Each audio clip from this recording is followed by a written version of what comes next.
I Want to Believe. My name is Ralph Garman from the world famous KROQ 106.7 here in Los Angeles. We're with a couple guys named Kevin and Bean on the Kevin and Bean show in the mornings, and one of the proudest things about our show is that we were sort of the official show of the X-Files for while it was on the air. We're huge fans, and it's such a thrill to be here on the red carpet. I want everyone to know, especially you fans who have traveled from all over the world to be here tonight. And we're going to bring the whole cast up again, the whole cast and crew, to talk to them a little bit longer just before we get in to see the movie. We'll also be talking to all the celebrities who are turning out to see the film as well. And everyone is very excited to see this film. This has been a long time waiting to see these characters back together again. And we're all very excited. So when we get a chance, we're going to bring Chris Carter up, of course. The man responsible for everything. We're going to talk to David, we're going to talk to Jillian, and some of the other stars who are stopping out tonight to see the film.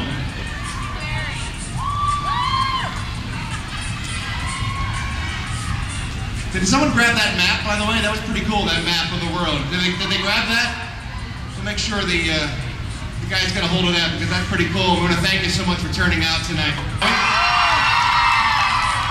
Frank, congratulations. Are you excited about the premiere tonight? Very excited. Really, we've been waiting a long time for tonight, right? Frank, let me ask you about making the film. You obviously want to service the fans who have been so loyal for so long. But I'm sure you also would like to attract an audience that maybe didn't watch the X-Files on television. How do you walk that line to service someone who's just walking in the theater and seeing these characters for the first time, as well as the people who have been so loyal for so long? What we did is we made the movie about Mulder and Scully. And it's not part of the alien mythology, it's a standalone story, but you know, Mulder and Scully have always been the strength of the X-Files. So by focusing on them, we think we've made a story that the fans and the non-fans are going to enjoy. Pieces to make larger events happen as well as deal with the characters and their relationships? I think the first movie really had to do that. The first movie had to have the big screen stuff because it was while the TV show was on the air. And this one we didn't feel that at all. Actually, the hard thing was the X-Files is so many things to so many people. Settling on one story was a challenging thing. But other than that, we really kept the same idea we always had in the series, which is what you don't see is scarier than what you do. And also, in a summer of blockbuster movies, when there's so much going on in theaters, it's nice to see, in my opinion, a film that deals with characters and with people, and this movie promises to do that, and I can't wait to see us do that. Thank you. Congratulations, Frank. Looking forward to it. Let's hear it for this guy, the man who's responsible for what we're going to see tonight. Have any of you folks actually seen the film yet? Is there anybody in the crowd who has seen the film? I know there's a lot of well-kept secrets that I keep hearing rumors about that happen in the film, so I haven't seen it either. I'm looking forward to it as much as you are. And through the course of the evening, before we get started, I'll be talking to a lot of celebrities who will be stopping by as well. You'll get a chance to take your pictures and hear them speak about what X-File fans they are and how much they're looking forward to seeing the film. I think we all are very, very much.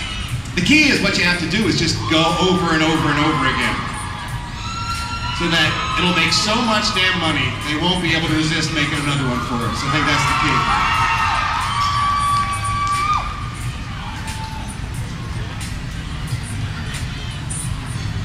We're going to have a moment. David Ralph Garman from KROQ Radio. David, I got to ask you, what are the challenges for you as an actor to come back and play a character after spending so much time off? Was it difficult? Did it feel like an old slipper, or was it presented with brand new challenges? Well, it does feel like an old snow boot. But you know, the danger is, and what I think Jillian and I were both worried about, was doing an imitation of ourselves. You know, like, how did I used to do it? And right. What we did was, you know, like everybody here, you know, we're all 6 years on from when we last did it. We tried to honor the fact that life goes on and we all grow, and maybe we change a little bit. You don't change the character radically, but you think about time passing and you think about maturity. So that's it. For you personally, you had so much success after the show went off the air. Californication, by the way, a great, great show. Really good. Do Do you ever get a chance to sort of sit back and say, it's kind of cool that I've been involved in creating an iconic TV character that's going to live on, like Kirk, like Archie Bunker, like all these characters that people still respond to today, that you're a part of that? And do you ever get a moment to kind of stand back and look at it objectively and say, wow, that's kind of cool to have is that a part of your career? Yeah, if I'm having a problem with my kids or my wife, I say, don't you know that I'm an iconic television character? And snaps him right back into what I tell you to do. Yeah. And how does that go for you? It doesn't work at all. No, I didn't think so. Well, David, enjoy your night. You've earned it. Everyone can't wait to see the film. We're all very excited. Thanks for having all of us. David Duchovny, everybody.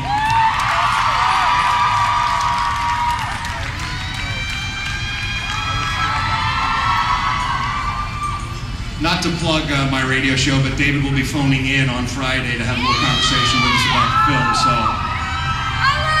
we wouldn't mind if you tuned in to listen. What time? I don't know. You're going to have to listen to the whole damn show just to hear him. I'm not sure what time he's calling in. 106.7 FM. And I know for sure that Chris Carter will be on tomorrow, live in the studio, talking X-Files with us as well, so... This young lady's named Gillian Anderson. You may recognize her. Hello. Gillian Ralph from KROQ Radio. How you doing? Very well. How are you? Good. I'm glad there's shade. Me too. It's hot out here. I was asking David, I wanted to ask you, Yeah. what are the challenges for you as an actress to come back to a role that you haven't visited in 5 or 6 years? Does it pose a certain challenge to have to re-inhabit that character? Was it difficult for you at all?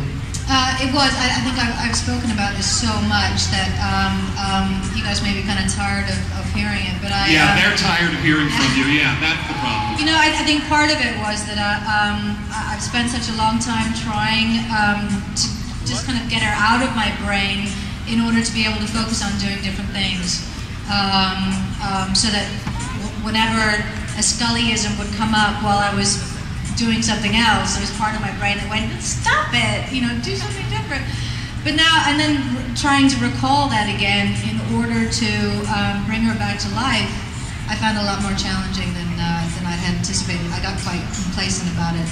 Did you find your personal experiences that have happened in the past 6 or so years had colored her when you brought her back to the screen? I mean, Dave was talking about the fact that everyone's sort of aged and we've all matured and the fans have matured. Did you apply any of that to your performance? Sure, absolutely. I mean, I think I've, you know, obviously clearly gotten older over time, but a lot of it was actually built into the script itself.